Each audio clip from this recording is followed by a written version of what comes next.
بسم اللہ الرحمن الرحیم۔ السلام علیکم ورحمۃ اللہ وبرکاتہ۔ حجر اسود کا عجیب تاریخی واقعہ۔ 7 ذی الحجہ 317 ہجری کو بحرین کے حاکم ابو طاہر سلیمان کرامتی نے مکہ معظمہ پر قبضہ کر لیا۔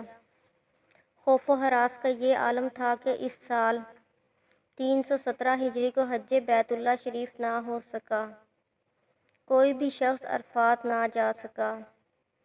یہ اسلام میں پہلا موقع تھا کہ حج بیت اللہ موقوف ہو گیا۔ اسی ابو طاہر کرامتی نے حجر اسود کو خانہ کعبہ سے نکالا اور اپنے ساتھ بحرین لے گیا۔ پھر بنو عباس کے خلیفہ مقتدر باللہ نے ابو طاہر کرامتی کے ساتھ فیصلہ کیا اور 30,000 دینار دے دیے۔ تب حجر اسود خانہ کعبہ کو واپس کیا گیا۔ یہ واپسی 339 ہجری کو ہوئی۔ گویا کہ 22 سال تک خانہ کعبہ حجر اسود سے خالی رہا۔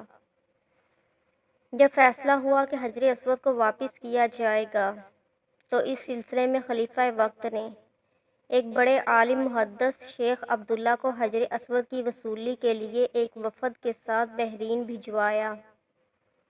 یہ واقعہ علامہ سیوطی کی روایت سے اس طرح نقل کیا گیا ہے کہ جب شیخ عبداللہ بحرین پہنچ گئے تو بحرین کے حاکم نے ایک تقریب کا اہتمام کیا جس میں حجر اسود کو ان کے حوالے کیا گیا تو ان کے لیے ایک پتھر خوشبودار خوبصورت غلاف میں سے نکالا گیا کہ یہ حجر اسود ہے، اسے لے جائیں۔